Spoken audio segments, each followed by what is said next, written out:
اللہ وبرکاتہ۔ الحمد للہ نحمدہ ونصلی علی رسولہ الکریم،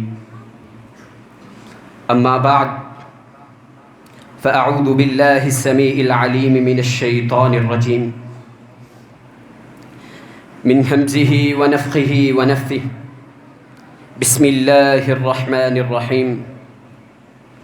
قل ان کنتم تحبون اللہ فاتبعونی یحببکم اللہ ویغفر لکم ذنوبکم ان اللہ غفور رحیم۔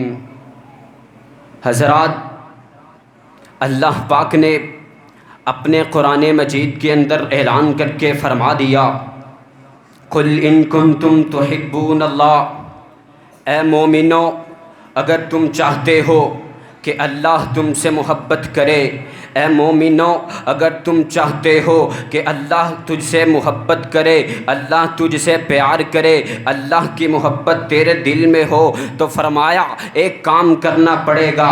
اللہ پاک کا قرآن اعلان کرتا، فرمایا ان کنتم تحبون اللہ فاتبعونی یحببکم اللہ۔ میرے پیغمبر کی زبان نبوت سے اللہ نے اعلان کروا دیا، اگر تم اللہ کی محبت چاہتے ہو تو میرے پیغمبر کی اطاعت کرو، اللہ کی محبت چاہتے ہو میرے پیغمبر کی فرما برداری کرو، اللہ کی اطاعت، اللہ کی محبت چاہتے ہو میرے پیغمبر کی سنت پہ عمل پیرا ہو، میرے پیغمبر کی سنت کے مطابق اپنی زندگی بسر کر۔ حضرات، رب کا قرآن اعلان کرتا ہے، جو نبی کی اطاعت کرتا ہے، جو نبی کی اطاعت اور اس کی سنت کے مطابق اپنی زندگی بسر کرتا ہے، اللہ اس سے محبت کرتا ہے۔ آؤ میں آپ کو 2-3 مثالیں دے کے اپنی بات ختم کرتا ہوں۔ حضرات، میرے پیغمبر کی اتباع سے پہلے، میرے پیغمبر پر ایمان لانے سے پہلے، حضرت ابو بکر صدیق رضی اللہ تعالیٰ عنہ، جن کا نام ابن قحافہ، حضرات میرے پیغمبر پر ایمان لے آئے۔ ان کو پتا ہے کہ اللہ سے محبت کرنا بہت بڑا، اللہ ہم سے محبت کرے یہ بہت بڑا انعام ہے۔ اگر اللہ ہم سے محبت کرے گا تو اللہ ہمیں نجات دے دے گا، ہمیں جنت کا داخلہ عطا کر دے گا۔ حضرت ابو بکر صدیق نے پیارے پیغمبر پر ایمان لے آئے۔ پیارے پیغمبر پر جب حضرت صدیق اکبر ایمان لے کے آئے نا، تو اللہ تعالیٰ نے ابن قحافہ سے صدیق اکبر بنا دیا۔ اسی طرح حضرت فاروق اعظم کو ایمان سے پہلے ابن خطاب تھے، جب میرے پیغمبر کی فرما برداری کی، میرے پیغمبر کی اطاعت کی، اللہ نے فاروق اعظم بنا دیا۔ حضرت عثمان رضی اللہ تعالیٰ عنہ کو میرے پیغمبر کی اطاعت سے پہلے، میرے پیغمبر کی فرما برداری سے پہلے ابن عفان کے نام سے پکارا جاتا تھا۔ میرے پیغمبر کی اطاعت کی، میرے پیغمبر کی سنت کے مطابق اپنی زندگی بسر کرنا شروع کر دی، اللہ نے ذو النورین جیسا لقب عطا کر دیا۔ حضرت علی رضی اللہ تعالیٰ عنہ میرے آقا علیہ الصلوۃ والسلام کے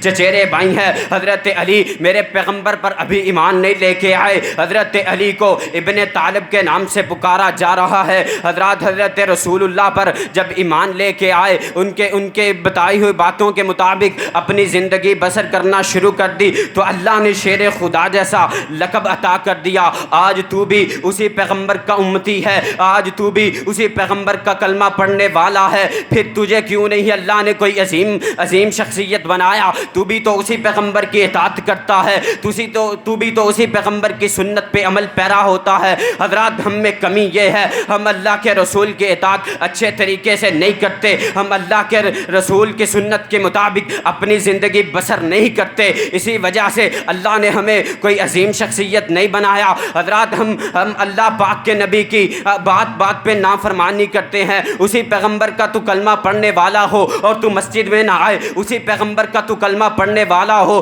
تو قربانی کے وقت تیرے پاس پیسے بھی ہوں لیکن تو قربانی نہ کرے، اسی پیغمبر کا تو کلمہ پڑھنے والا ہو تو کسی کی شادی ہو تو ڈھول بجائے، اسی پیغمبر کا تو کلمہ پڑھنے والا ہو تو کسی کی شادی پہ تو ناچے، اسی پیغمبر کا کلمہ پڑھنے والا ہو تو کسی کی شادی پہ تو بینڈ باجا لے کے جائے، اسی پیغمبر کا کلمہ پڑھنے والا ہو تو شادی پہ تو آتش بازی کرے۔ حضرات، ہماری محرومی یہ ہے، ہم اللہ کے پاک پیغمبر کی اطاعت نہیں کرتے۔ حضرت مغیرہ رضی اللہ تعالیٰ عنہ، انہوں نے میرے پیارے پیغمبر کی اطاعت کی۔ حضرت مغیرہ رضی اللہ تعالیٰ عنہ کی شادی ہونے والی، حضرت رسول رسول اللہ نے پوچھا اے مغیرہ جس سے تیری شادی ہو رہی ہے کیا تو نے اس کو دیکھا ہے؟ حضرت مغیرہ عرض کرنے لگے اللہ کے پاک نبی جی اس انصاری کے گھر میں میرے رشتے کی بات چل رہی ہے۔ حضرت رسول اللہ نے مغیرہ رضی اللہ تعالیٰ عنہ کہا جا کر کے اس لڑکی کو دیکھ کر کے آ، اس لڑکی کو ایک نظر دیکھ لے۔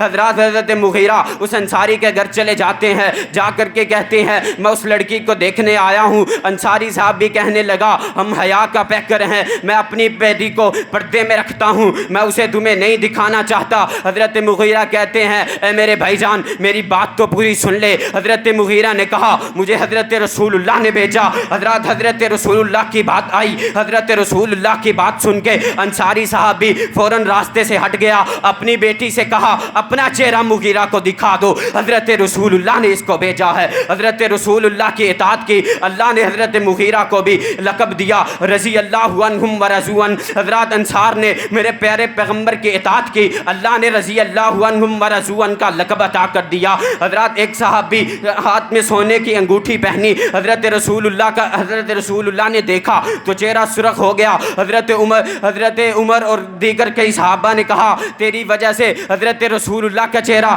سرخ ہو گیا۔ اس نے کہا میں نے کیا کوئی ایسا کام کر دیا جس کی وجہ سے حضرت رسول اللہ مجھ پر ناراض ہو گئے؟ حضرات صحابیوں نے حضرت رسول اللہ کے پاس جب بات گئی تو اللہ کے پاک نبی نے کہا میری امت پر یہ سونا حرام ہے، تو نے اپنے ہاتھ میں سونے کی انگوٹھی پہنی ہوئی ہے۔ حضرت رسول اللہ کے صحابی نے جب اللہ کے نبی کے منہ سے یہ بات سنی، یہ الفاظ سنے، اس سونے کی انگوٹھی کو اتار کر پھینک دیا۔ حضرات 3 دن تک وہ انگوٹھی مسجد نبوی میں پڑی رہی، لیکن کسی صحابی نے اس کی طرف نظر اٹھا کر کے نہیں دیکھا۔ صحابیوں نے کہا تو اسے گھر لے جا، گھر والوں کی ضرورت ہے، گھر والے اس سے فائدہ اٹھا سکتے ہیں۔ حضرت رسول اللہ کا صحابی کہنے لگا جس چیز کو میرا پیغمبر ٹھکرا دے میری کیا جرت کہ میں اس کو اپنے گھر لے جاؤں یا اسے واپس پکڑ لوں۔ آج تو بھی اور میں بھی اسی پیغمبر کا امتی ہیں، اسی پیغمبر کے پیروکار ہیں، اسی پیغمبر کا کلمہ پڑھنے والے ہیں،